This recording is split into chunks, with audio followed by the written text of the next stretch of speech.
The world simply appeared. Not like waking up, not like opening one's eyes, just one moment, nothing.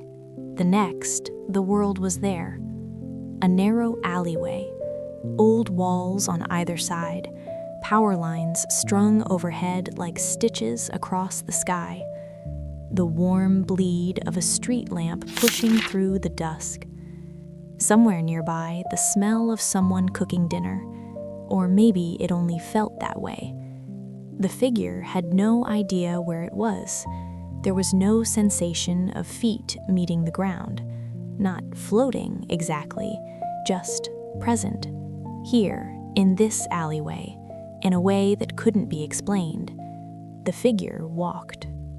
A woman was coming down the alley, middle-aged, grocery bag in hand, moving with the quiet purpose of someone heading home. The figure raised a hand. "Excuse me." Nothing. "Hey, excuse me." The woman didn't slow down, didn't look up, kept walking. The figure stepped aside. She passed without a glance, as if nothing were there at all. She didn't seem to hear. The figure stepped directly into her path, stood right in front of her, reached out to touch her shoulder, and its hand passed straight through. No resistance, no sound, nothing. The woman kept walking. The figure shouted at strangers, ran after people, waved at an old man standing at the far end of the alley, at a young guy stepping out of a convenience store. It threw its arms out. It ran. It called out to people whose names it didn't know, without a name of its own. No one turned around. It wandered the neighborhood for what felt like hours.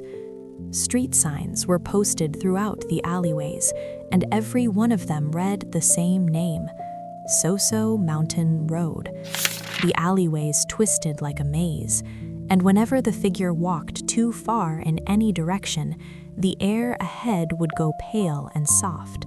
Not fog, not mist, just the end of the world, as if the neighborhood simply stopped existing beyond a certain point, as if there was nothing on the other side. Not darkness, not distance, just absence. The figure understood. There was no way out of this place. It didn't take long to understand that. There was a convex traffic mirror at the bend of one of the alleyways.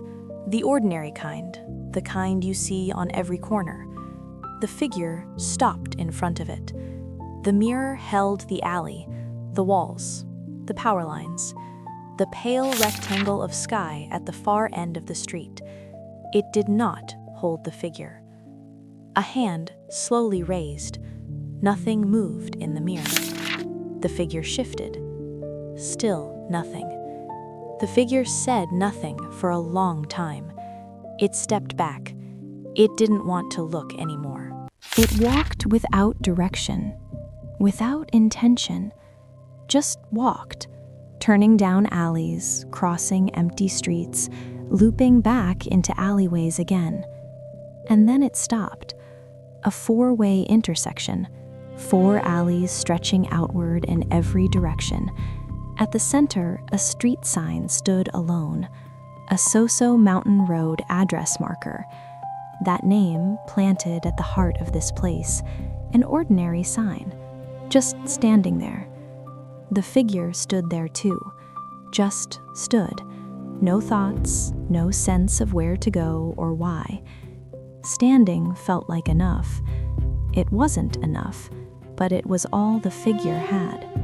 How much time passed, it couldn't say. Then a sound from the far end of the alley, the low electric hum of a kick scooter, moving fast, no helmet, cutting through the narrow alley at full speed. From the other direction, a child, elementary school age, backpack on, earphones in, head down, completely unaware. The figure read the situation in under a second. Stop! Hey, stop! It knew it was useless. It ran toward the scooter anyway, threw itself into the path, knowing it would pass straight through. "There's a kid, stop." It spun toward the child. "Move, get out of the way." The gap between them collapsed. A collision was a breath away. And then, from somewhere in the alley, a calico cat exploded into the middle of the street. It seemed to take in the entire situation at a glance, or perhaps it actually did. And then, with every ounce of its small body, it screamed. The sound filled the entire alley. The scooter rider flinched and grabbed the brakes. The child looked up. Their eyes met. They stopped. Just barely, but they stopped. The rider clicked his tongue and rolled past. The child put her head back down and kept walking, as if nothing had happened, as if the world had not nearly cracked open right there on that corner. Only the calico cat remained. It looked around. It had thrown itself into the middle of everything, and both of them had simply moved on. The cat looked down at its own paws, looked around again. Its posture shifted into something quietly, inexplicably awkward.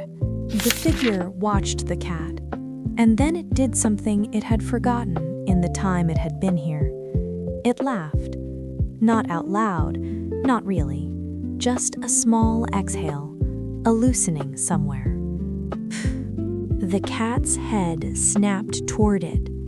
Its eyes landed on the figure, directly, precisely, without hesitation. The cat was looking at it. "What's so funny?" The figure went still. "Hey, you starting something right now?" The figure opened its mouth, closed it, opened it again. "You can see me?" The cat stared, said nothing. The figure's voice dropped to almost nothing, and a pause. "You're a cat. Cats don't talk."